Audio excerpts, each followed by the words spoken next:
Good morning, everybody. Welcome back to Coffee and Lore. I am so excited to be here today. We're back outside. It's a little cooler this morning. Super excited about that. I'm hoping it carries on through the day. I'm not asking for a lot, Georgia. 5 degrees. Give me 5 degrees cooler and we can talk again. So I'm super excited to be here. Today we are going to talk about series and sequels, because there's a few reasons why.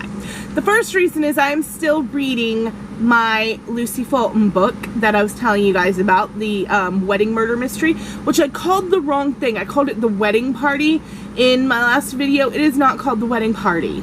It's called The Guest List.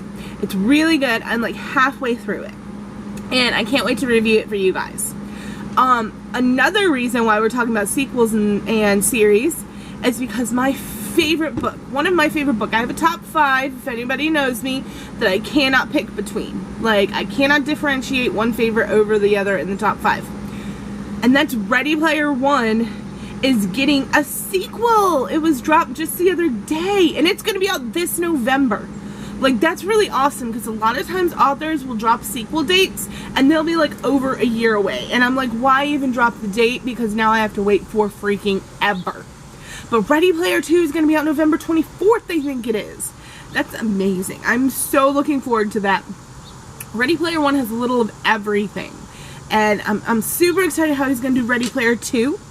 Because he said, he hasn't released a lot of info, but he has said he's going to keep the same characters and change the story up. So I don't know what that means, but I'm excited to find out. So sequels and series. It can be done really well, it can be done really horribly, and we've all read those. The sequel that stands up to time and is amazing, and the sequel that's like, what? This is awful. Why did she even write a second book if she was going to do it so terribly? One book series that I've read where the sequels did not live up to the main book is the Red Queen series. Now, I get a lot of hate for this one, because that Red Queen series, people love it. They love it. But I loved the first book, The Red Queen, the original book. Fantastic. Blew my mind. Read it in like a day and a half. Great, great stuff. The second book, okay. I read it a little slower and it was okay. Got a little too diluted for me. By the third book, it was over for me. I didn't even finish the third book. I can't tell you what happened, but it lost me somewhere. It just lost me. It wasn't nearly as good as that crisp, perfect first book. Another series that I get a lot of hate for, because I've read the first couple and I'm obsessed with them and I love them, and in fact the first book's one of my favorite books of all time, but I never finished the series because it lost me, is Outlander. Outlander is my favorite book. Y'all know this.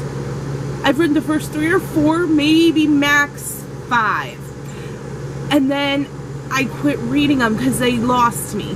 I don't know, it's shortly after they go to the Americas that I can't do it anymore, and I don't know why. I have tried to pick up, I think, the 5th or 6th book so many times because I love these characters, and it's just like, ugh, I get stuck. And when I get stuck on a book, I have to stop and move to the next book, or else I'll get out of a reading pace. You know, y'all know I read, well, for you guys alone, I read 2 books a week. I read probably an additional book on the side of that too that I never review. So 3 books a week is my average for reading. So if I get stuck on something, it's over for me, man. My whole week is going to be thrown off. So I can't do the last couple Outlander books. I don't know why. But series that have done it really well is the Black Dagger Brotherhood. I've reviewed them on this channel. There's like 13 or 14 of those books. And I think the reason why I can read each one as soon as it comes out and devour it is because the main characters change each book. Now, your brothers, they're in the background. They're having conversations in every book. It carries through the same characters in every book.